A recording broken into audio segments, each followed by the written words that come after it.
Hi, this is the English version of the La Bocina APN, a radio program in Pacifica Radio of the Popular National Assembly.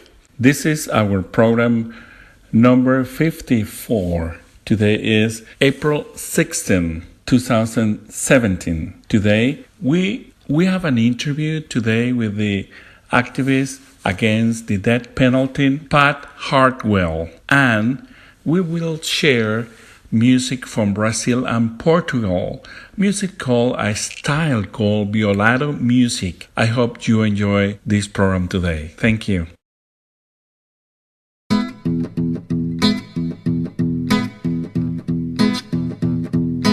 Era dado, era dedo, era dia, em Lisboa o Brasil principia. Era dado, era dedo, era dia, em Lisboa o Brasil principia.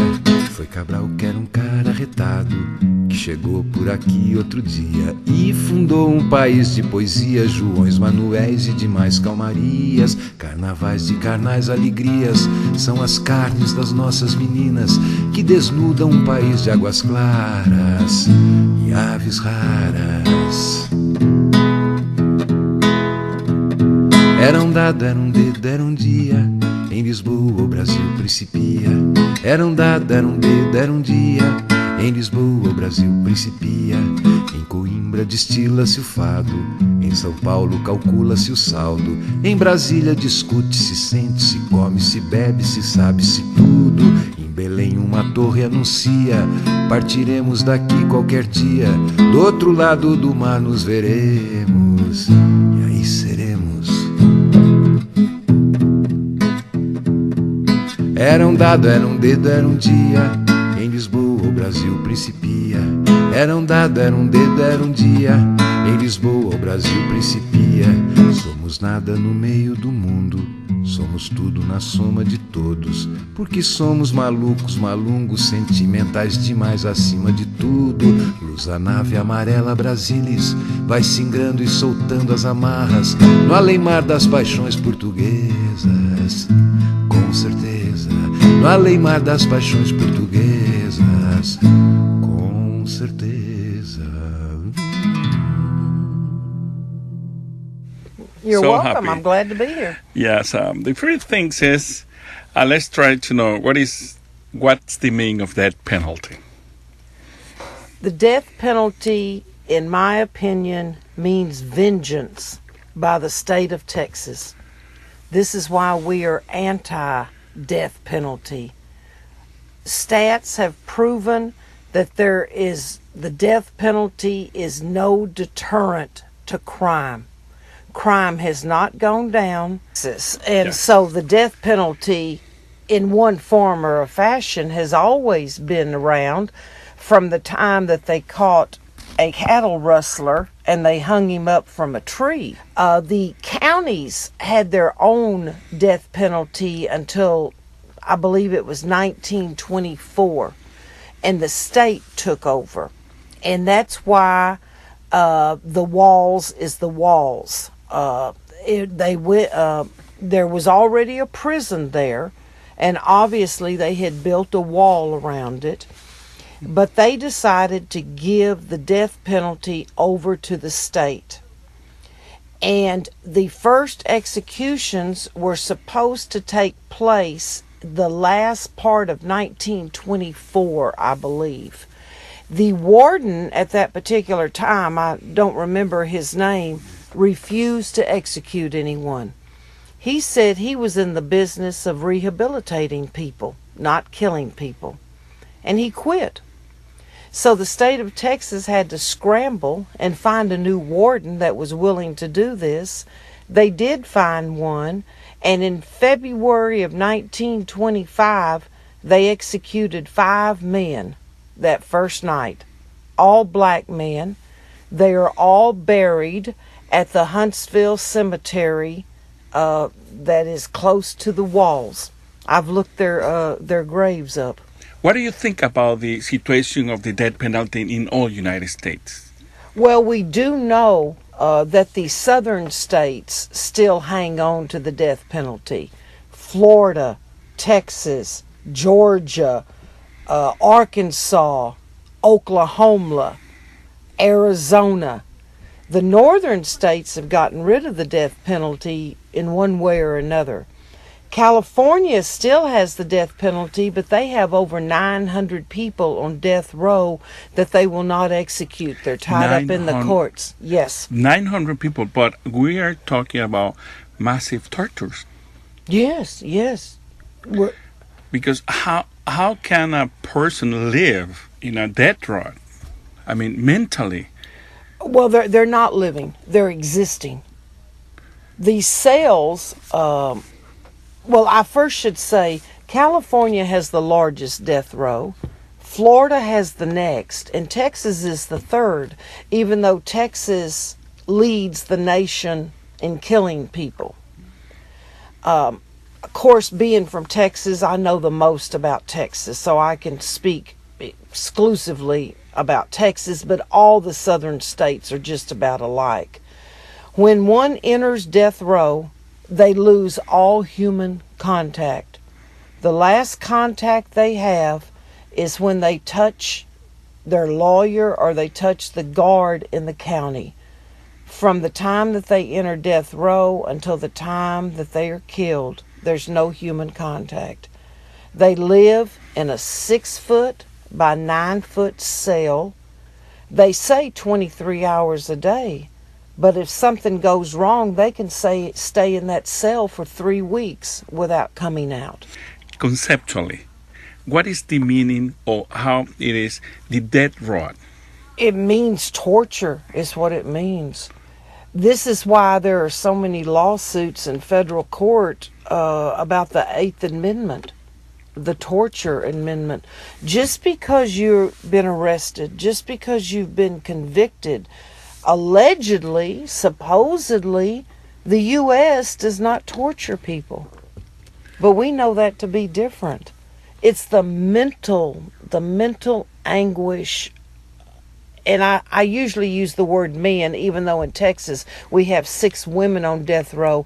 Their circumstances are completely different. They're not in complete solitary like our men are. So we always talk about the men when we talk about it. It's completely torture. The men, if you were not crazy before you went to death row, you'll be crazy within 3 years. If something was wrong with you and you were a little mentally ill, you're completely off the wall in a couple of years. Why the state decide to be like a god? Why? Can you explain me that? How come you can fix that with a constitution, for example? I was raised in Texas, and obviously from a culture of a white culture, that inclusive culture. And I remember when I was a child, there is a saying, Texas is the best. If you don't like us, get the hell out. And that's a whole concept of true Texans. And so I can see why the state of Texas does this, because I was raised with it. It's inbred into me. People that come into Texas or people that are looking at Texas, they don't conceptualize it because it's not normal. It's not normal to seek vengeance to, if I slap you, you slap me harder. If I insult your mother, you take a knife to me. This is a whole culture that has to be changed. And it's very difficult to change, and since we know, never stop. But we need to fight about this. And we do fight. But you know, revolution is from the bottom up. It's not from the top down. Every small victory we have, we can see that crack. Now that crack may be minute, but we can see that crack. Such as yesterday, Friday, there's a man on death row named Paul Story.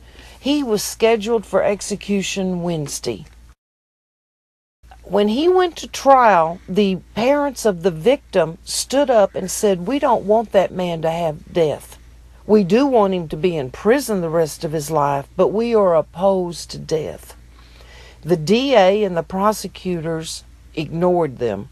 They got in front of the jury and they lied. And they said, the victim's family wants death. Let's seek vengeance for their son. Well, the Mr. and Mrs. Cherry are their names. 10 years pass and Paul gets scheduled to be killed. Well, Mr. and Miss Cherry speak out again and say, oh no, they did not listen to us.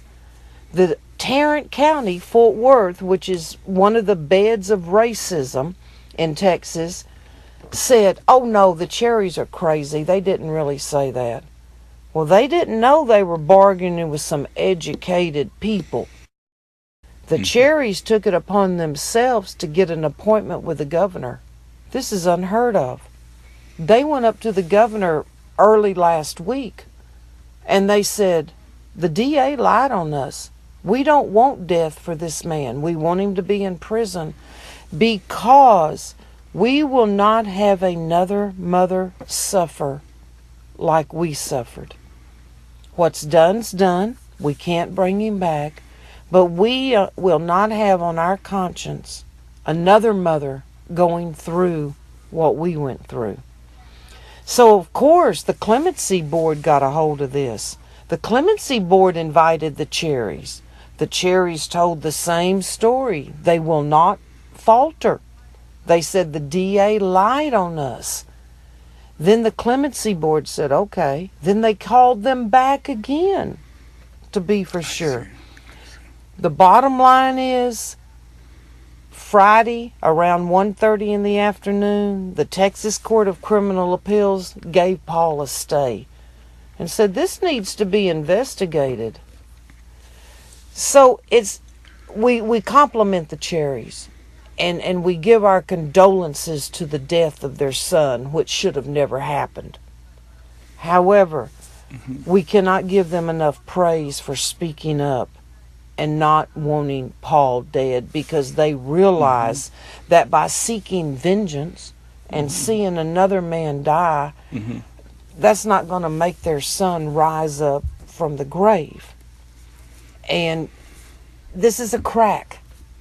It's not a huge opening. We can't drive a car through it yet, but it's a crack. It's a crack. And every little crack that we get, we keep fighting, and we have that victory, and we celebrate that victory, and then the next day we get back down to business because we've got others on the list to die.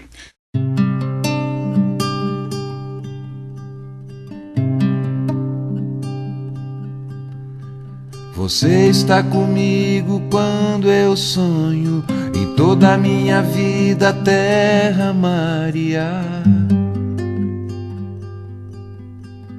Você está presente no que eu penso, nas decisões, nos atos, no que eu sinto, em toda a minha vida, terra, mar e ar. Eterna viajante do meu peito, eu sei você existe, um dia eu vou te achar. E nesse dia claro todas as vontades virão para te festejar. Eu sou só um cara solitário, caminhando, desejando, esperando por você.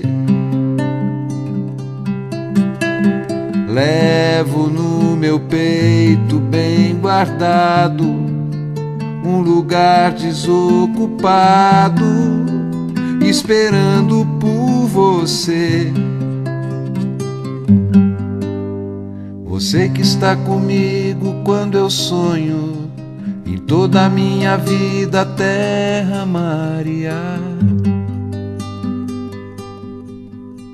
Você que está presente no que eu penso, nas decisões, nos atos, no que eu sinto, em toda a minha vida, terra, mar e ar. Eterna viajante do meu peito, eu sei você existe, um dia eu vou te achar. E nesse dia claro todas as vontades virão para te cortejar.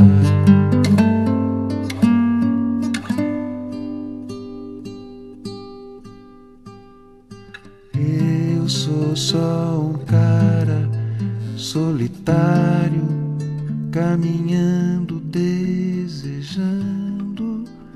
esperando por você. What is the relation between politicians, elections, voters, and death penalty? Well, once again, we're in Texas. And I don't mean to make light of that statement and use that as an excuse, but it's the answer. We're in Texas. I believe it's 63% of Texans, of the nation, believe in the death penalty. Texas is probably 87%. Because once again, we in Texas are raised on a vengeance. Vengeance, lock them up, throw away the key, don't educate them, don't rehabilitate them. We have over 140,000 people in Texas Department of Criminal Justice, TDC. They bring them in there. There is, and when I say no education, that's what I mean, because they've got this piddly education. They teach them how to be barbers. They get out of prison, they can't get a state license to be a barber. Everybody knows you have to have a state cosmetology license. They can't get a license. They teach them to be repair people like plumbers and electricians. You got to have a license in the state of Texas to be a plumber and electrician. So they have this knowledge, but they don't follow through on it. So there's no rehabilitation, is there? No rehabilitation. What's happening with the people who is not guilty after they discover after 18, 20, 30 years? There are some exonerees from the state of Texas. There's quite a few. I would say, off the top of my head, we have had maybe 100 take life sentences. This means that they had a reason not to get the death penalty. Yeah. Were they mentally ill? Were they intellectually disabled? Did something go wrong in their trial, like they had this horrible, nasty, abusive childhood that made them like that should have been brought up in the trial? These are the people that we celebrate. Of course, we celebrated Dobie's release about 2 years ago, and I'm very close friends with Dobie. Here was an innocent man here in Houston that was sitting down at his apartment watching The Price is Right one morning. A couple of his buddies are going out, unfortunately, to rob an Ace check cashing place, and two people get killed. They get arrested, and the cops say, "Who was that third guy? We saw on the film, but we couldn't tell." And some fool said, "Oh, it was Dobie." They go pick up Dobie, while he's watching The Price is Right, and he gets thrown in county jail, stays there 2 years, stays on death row 10 years for a crime he did not commit. Dobie didn't read or write when he went into death row. He didn't know what was happening to him. He did not face his accuser in trial. They did not bring the snitch, the actual shooter. They did not bring the actual shooter and put him on the stand so he could face Dobie. Dobie did not find out what had happened and who it was until he had been on death row in Pulaski for 3 years. Now, what is the main argument against the death penalty? It's not a deterrent. That's the main argument.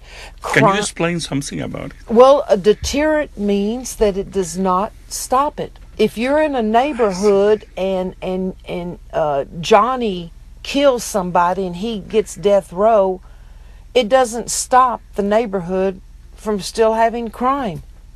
If it did, it would be magic. Why would we have 140,000 people in TDC if it was a deterrent. If you know you're going to get sent to prison for robbing a place for 10 years, you wouldn't.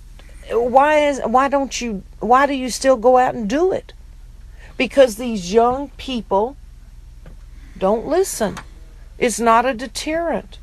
It's become a norm. Harris County Jail is like a hotel. I have seen young people go in there. It's no big deal to them. They go in, they serve their 6 months, they get out. There's nothing waiting for them on the outside. In our neighborhoods of color, there are no services to give young people. There is no future to give young people. We have not really given a future to the parents because the parents do not have the tools to teach the young people. When the Black Panthers were around, they had wonderful programs. Let's explain just a little about what it is, a Black Panther, how important they are in that history. Black Panthers, now I don't know a complete history, Okay, of course, no problem. but the Black Panthers were a group of young black people, like-minded people who knew, because of our segregation in the 60s, and we all know that the U.S. is one of the most segregated countries in the world, regardless of we're the first world country. There were no programs for young black children. I'm talking about kids were going to school hungry. People were dying because of lack of health care. There were no food banks like there are now.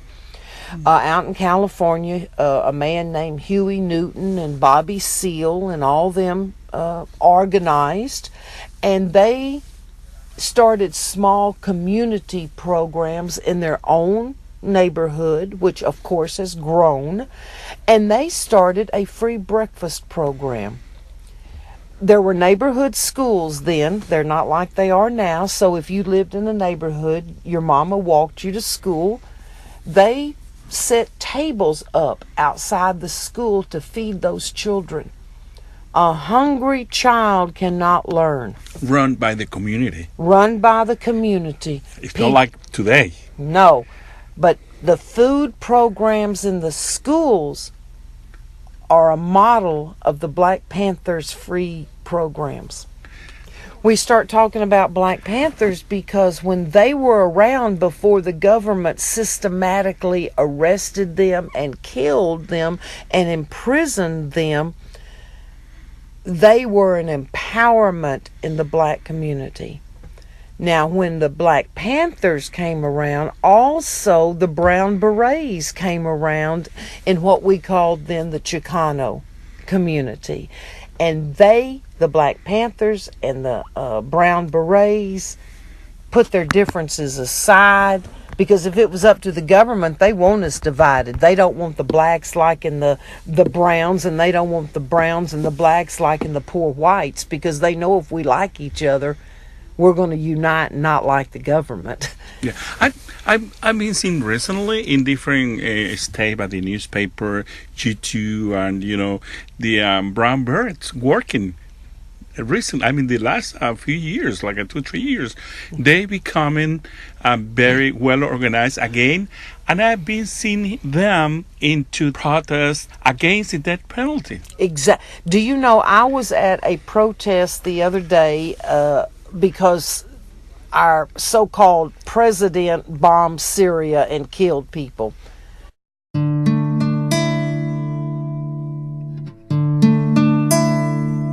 Ando con el paso lento, yo já tuve prisa e llevo esta sonrisa porque já chorei demais.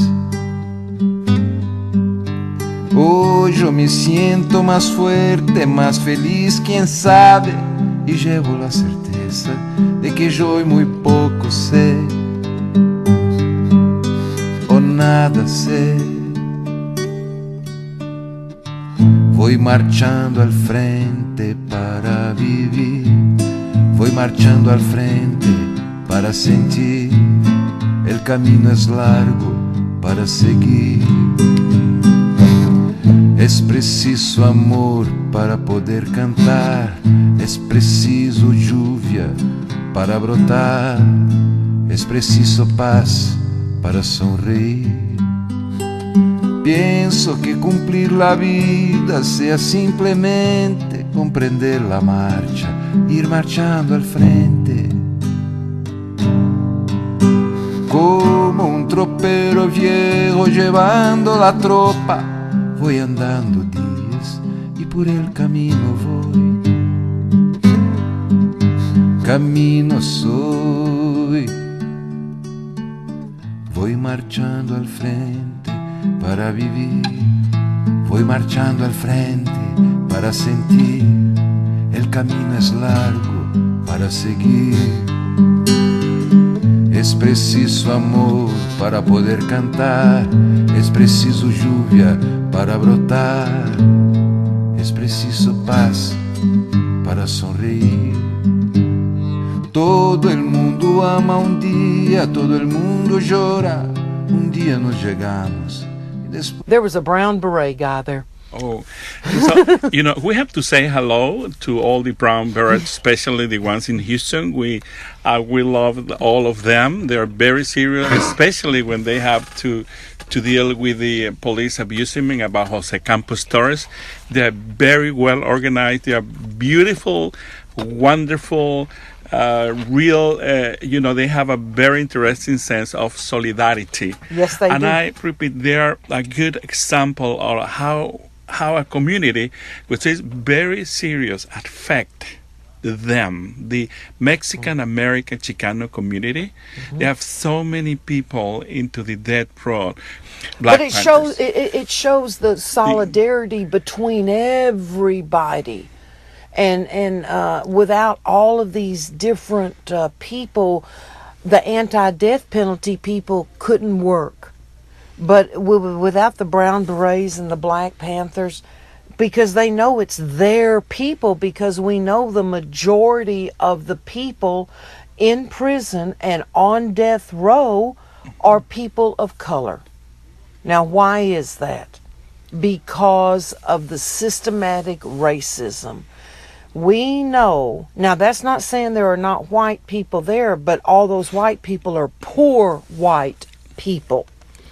We know that statistics have proven in Harris County and in Texas, if a white person kills a white person, they may go to jail.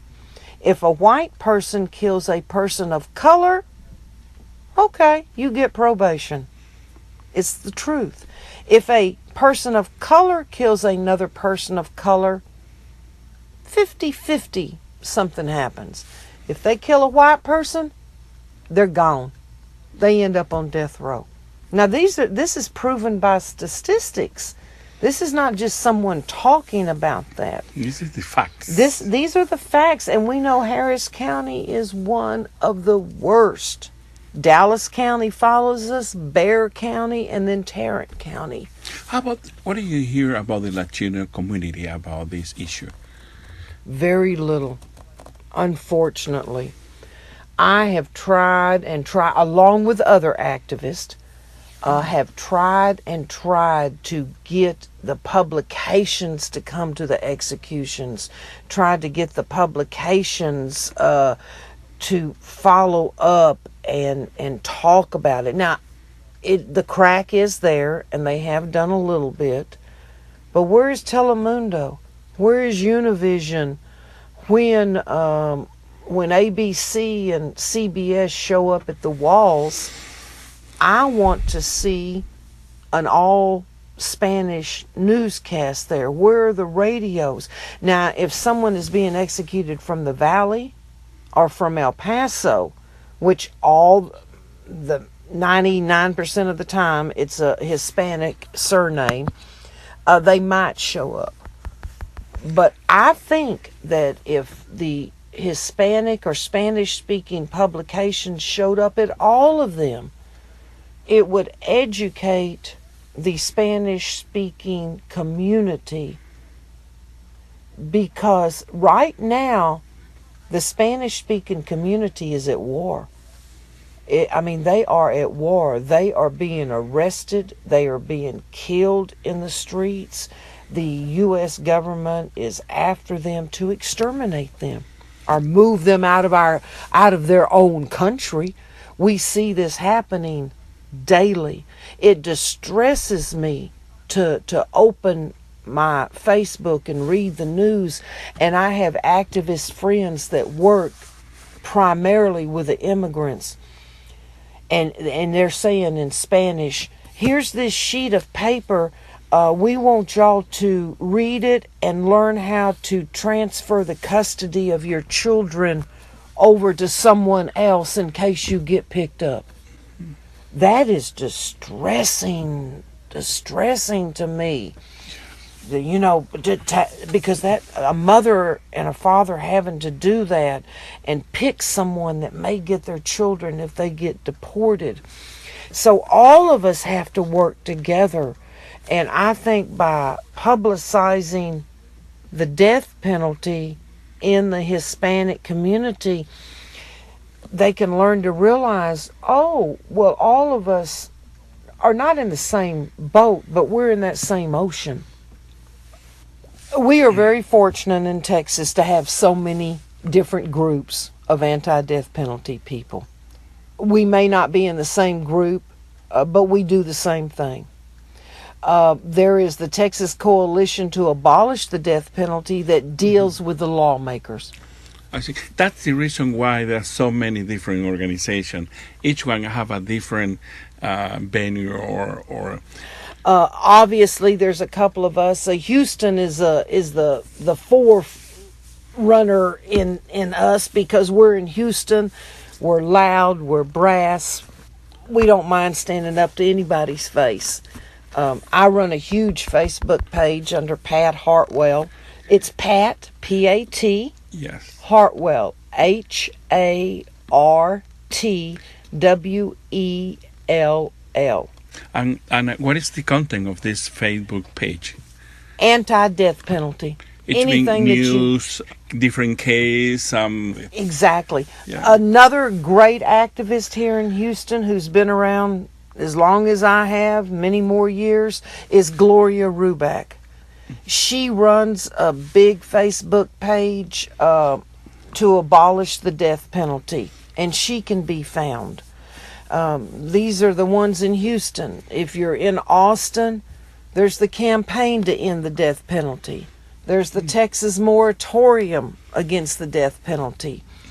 If you're religious and you want to get into something that's a little more less streetwise and not so much in your face, that would be where the Texas Coalition to Abolish the Death Penalty comes in. They're faith-based.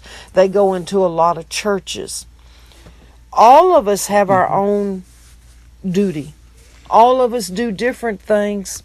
Also, Gloria and I know, and especially me, I am always looking for people to write our guys on death row.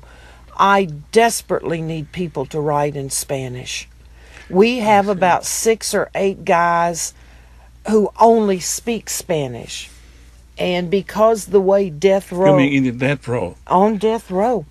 Yes. And, we have maybe 10 guys, 10 or 12, that are from other countries. Of course, Mexico leads, and I don't have the stats in front of me. We have guys from Mexico, El Salvador, Honduras, but obviously Spanish is their first language. They maybe can speak a little bit of English, and they try to write letters. They have radios. Texas is the most constrictive death row in the U.S. They have no phone calls, and they have no television. They do have a radio, and they pick up KPFT, and this is why it's so important. This is why you see the activists up here, because we know that we can talk to our death row guys. So it's been if you have a radio program in any station, they can hear that program and they write through that programs? Yes, or they write to me. I have a whole list of guys at home. I write to about 70 guys on the row, and they know that they can reach out to me and they can say, Pat, I need you to do such and such for me. And I'll go do it and I'll get back with them. If any of your listeners want to write any of our guys, go on my Facebook page. I don't care if you go in English or Spanish, and tell me about it, and I will get you a guy. My Facebook page is open. My email is pathartwell51@gmail.com. Pat Hartwell 51@gmail.com. You can write me anytime.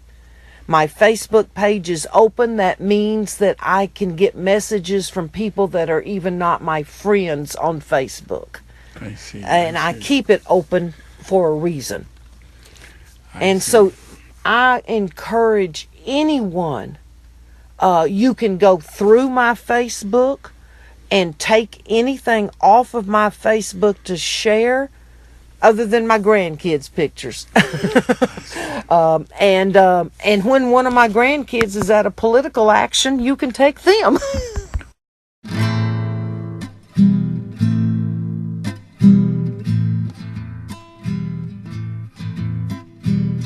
Eu sou brasileiro, paulistano vindo do interior.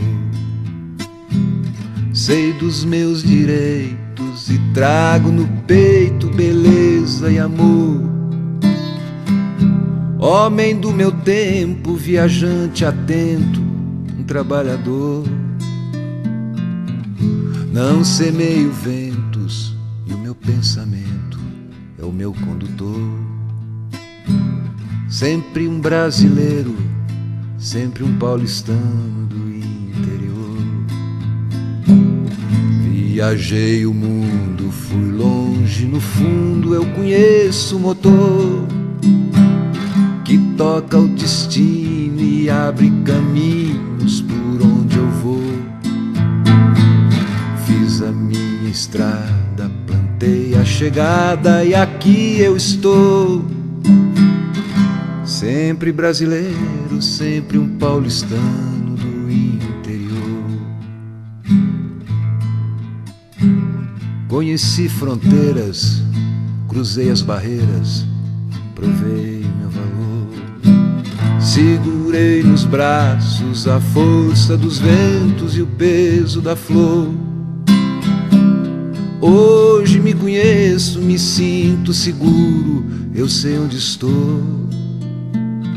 Olhe nos meus olhos, sinta o que eu lhe digo, saiba quem eu sou.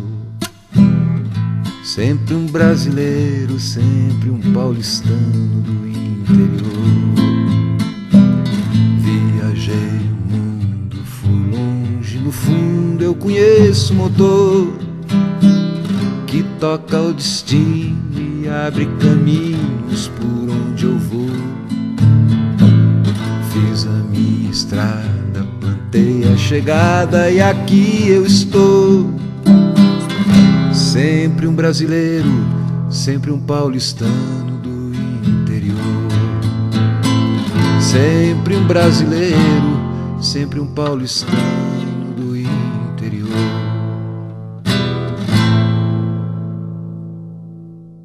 This is La Bocina APN, the radio program of the National Popular Assembly of the United States. Thank you for listening, and if you are interested about our programs, you can write us to labocinaapn@gmail.com.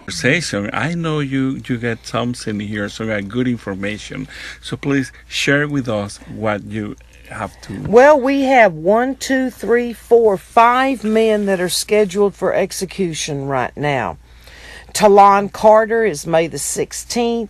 Juan Castillo, who is a man from Bexar County, who speaks English and Spanish, he is scheduled for May the 24th. Stephen Long is June the 28th. July the 19th is Kasul, and then July the 27th is Tai Chin Pryor. We keep all of them in our prayers. We keep all of them in our thoughts, along with the victims' family, because no one should have had the tragedy of losing a child. We don't want the mothers to lose these child. Also, I encourage people to listen to the prison show at 9 o'clock on Friday nights. The first hour is news. It's not just death penalty news, but the death penalty's in there. I give a segment one week, and Dave Atwood gives a segment the next week. Then we have Daniel, who translates into Spanish for us. Yes, we're talking about Pacific Radio in Houston, 90.1 FM, and you can have that through internet too in kpft.org. And let's repeat, when is that show? Friday nights, 9 o'clock. And you will find out the first hour is news. The second hour, the families call in from all different countries. Well, I hear that show is a wonderful show because it's it's so many years. 40 some odd years. And it was the key to develop so many shows, not only in the United States, in all the countries that the death penalty is a fact. Yes. So, I encourage everyone to get on their computer. I know you have listeners from around the world. Mm-hmm. Get on your computer at 9 o'clock and listen to us. Mm-hmm. If you can't catch us, you go to the archives and you can tell them how to do that. I see. It's the same webpage, kpft.org, in the area of the archive. So now let's keep what you get more information. I mean, you get more information over there. Oh, well, we have so much information. On my segment, I give the rulings to the guys, because just like their trial attorneys didn't do anything for them in trial, they don't do anything for them in appeals. And a lot of these guys don't even know where they are in the courts. Some of the guys don't read. Some of them are not educated enough to understand what's going on. So on Friday nights that I'm on, and I'll be on this coming Friday night, I will give the rulings. This Carlos Estes is from Honduras. Mm-hmm. And this is the way that he finds out that he is in front of the Supreme Court. This is very important. That's why you find that. This is exactly.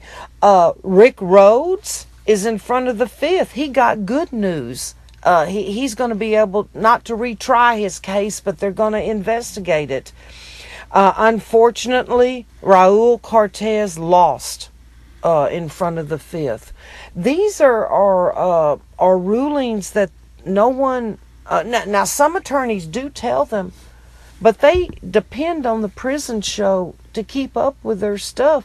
Plus, a lot of these guys that have rulings, I don't know, but maybe whatever Carlos is doing will affect 10 other guys. And so they say, oh, Carlos has these petitions. Let me check into it because my case was just like Carlos. So these are very, very important. And then, of course, we have our, we had a victory. And when I say we had a victory, all of us had a victory. Yeah, what that's mean, victory? Victory. I mean, we are happy. There is a man on death row. He's been on there for 30 years. His name is Bobby Moore. He is mentally deficient. In Texas, they don't care if you're mentally deficient. They don't care if you can't. I mean, legally, is that not important? I mean, it's not important to them. I mean, it's no difference. Mm-hmm. And they maneuver the test scores so when it's written on paper, Bobby passes. But we know that Bobby can't pass in everyday life. but yet he was sent to death row. He went before the Supreme Court about 6 months ago, and the ruling came down a couple of weeks ago. He won. This means that Bobby won't be executed. And this is what I mean by his case affects other people's. Because there are other mentally deficient people on death row that should have never been sent there. Yes, there was someone killed. But when you are mentally deficient, you don't understand your consequences and don't understand what's going on. Just like we've all been in a community where there's been a child that was mentally deficient. We all looked out for that child, didn't we? And as that child grew into adulthood, we helped him cross the street, or we helped him go to the store and stuff. This is the way Mr. Moore is. I've been noticed that when the day comes that the death sentence is going to apply to someone in Homestead, for example, I see some activists express solidarity not only with the victim, with the family and everything. Can you explain why that is so important? Why people have to be there that day? It's very important to get the word out what the state of Texas is doing that day. How do we get the word out? We can't call the Chronicle and say, oh, do a story, because the Chronicle will do a story all in favor of the state instead of in favor of the person being executed. There is a group of us, and we're not in just one organization. That's the niceness of it. There are several organizations, but no one from the outside would know that there's different organizations because we're all in solidarity. There's someone on the microphone. There's someone doing a short ceremony. There's someone that the religious people are holding candles and doing the rosary. And we talk to the media. It is so important for us to show up at the walls, to show the authorities at the walls. And it's so important. The last execution, the man had no family. For whatever reason, we were there to show him that someone was out there. Someone. Now, the guy before him, Rolando Ruiz, had a huge family, huge, showing solidarity. We were still there showing solidarity with that family. But the next week we were there for James Bigby, who had no one. But we were there showing our solidarity. It is so important. This is a human being. We never negate the fact that someone had been killed 10, 20 years ago during the case. We don't ever forget that. And we mourn with that mother. But we also mourn with the mother who's losing her child that night. I have watched an execution. I have watched a man get strapped down, a perfectly healthy man get strapped down and give his last statement, and poison be put into his body. And I have visually seen him be alive and then dead. That is a horrible, horrible thing. Transition in a very short period of time. How controversial are these different ways to kill a man in that process? For example, lethal injection, electricity, I don't know how many methods. Well, but let me tell you, first, in Texas, they hung people. If you've ever seen anybody hung, that's a disgusting, nasty, horrible thing. Do they have any special place in Houston where they hang people? Yes, there's the hanging tree right down there on Bagby, where the theater is. It's an oil company now. The original hanging tree is still there. It's still there? Yes. Those are beautiful trees. How come they use that?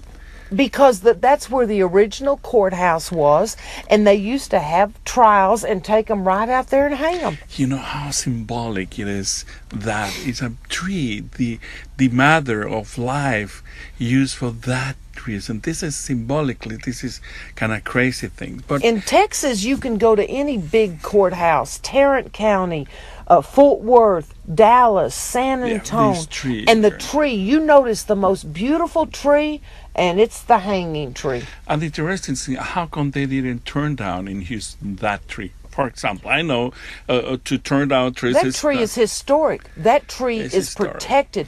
In fact, when that oil company took over, they had to sign a contract because the roots are so big and beautiful. The roots go into the basement. That company had to sign a contract that they'd take care of that damn tree. That tree will never die. That tree is the most sacred thing in Houston. And it has a little bitty plaque, and people don't notice it. They probably wonder why there's a tree in the middle of the oil companies in downtown Houston. Do the activists in Houston show in that? Do the people use that place to protest? Several years ago, and you might have been there, it was Rick Perry's 250th anniversary for killing people. And Gloria and I organized a huge demo down there. Yes. I made a piñata of Perry. I remember, and I have a picture of that day and that piñata. That day I was very impressed because I see so many young people reading a huge list of the victim of the death penalty, and it's a huge paper, so many papers, and people was reading the name. Yes. The name, I was very touching to me, and I really was, but that's a whole different story. I have pictures of him. I guess so many people is doing a lot of money preparing chemics, chemistries or something related with the lead injection. I think. Well, this unfortunately, in Texas, when you hear all this media, they're running out of drugs and stuff. Texas is not like no other state. Texas, phenobarbital is what you kill horses with. That's it. That's it. That's what it. In fact, I was talking to Sister Helen Prejean one day, and we were talking about phenobarbital, and she said, and I told her, I said, they kill horses with that. And she said, Pat, that's going to be the title of my next book. I see. Again, your email address. Pat Hartwell 51@gmail.com. My Facebook is open. Pat Hartwell. Wonderful. Well, thank you for being with us. And thank you for allowing me. Thanks a lot. I will talk about the death penalty and the state of Texas at a drop of a dime. Thanks a lot.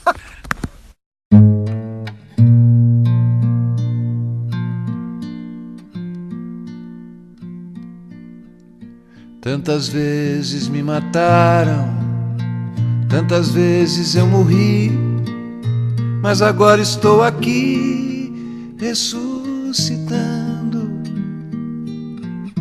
Agradeço ao meu destino e a essa mão com um punhal, porque me matou tão mal. E eu segui cantando, cantando ao sol como uma cigarra, depois de um ano embaixo da terra, igual a um sobrevivente, regressando da guerra.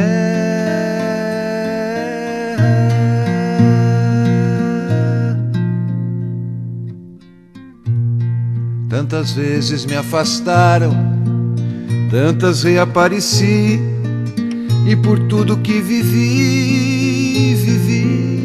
chorando. Mas depois de tanto pranto, eu aos poucos percebi que o meu sonho não tem dono, e segui cantando, cantando ao sol como uma cigarra, depois de um ano embaixo da terra, igual a um sobrevivente, regressando da guerra.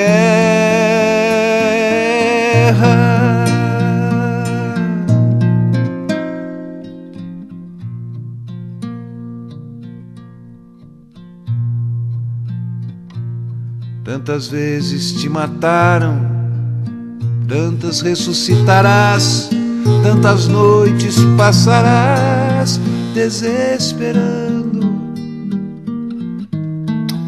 Mas na hora do naufrágio, na hora da escuridão, alguém te resgatará para ir cantando. Cantando ao sol como uma cigarra, depois de um ano embaixo da terra, igual ao sobrevivente, regressando da guerra.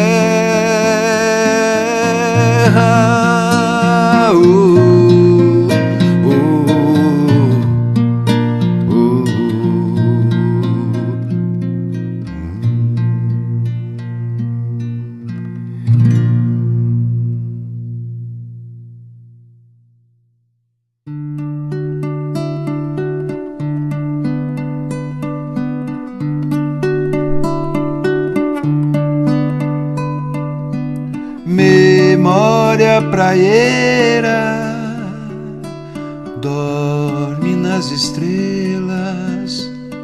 Veja só, o tempo é rápido demais.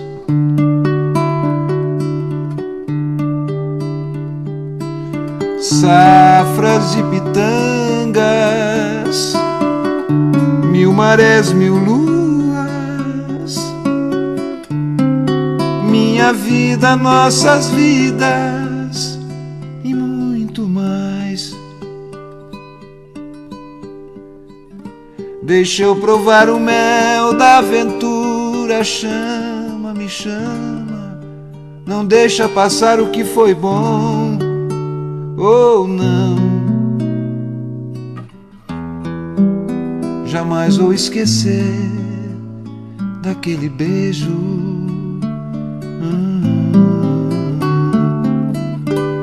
Quem carrega na lembrança um tempo bom, um guardanapo com um beijo de batom, poderá dizer, enfim,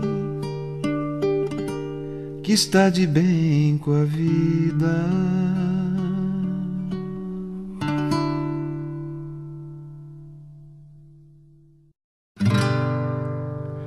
Até o coração bate mais forte, até a voz falseia na garganta, quando canta lá na mata dos taquara, um sabiá em betara e um curió dominó. É como se um fosse um sino e o outro a voz de um menino nas noites do cafundó.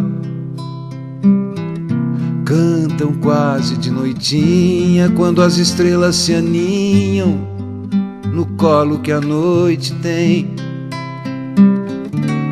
E todo homem que sente fica meio de repente, se sentindo sem ninguém.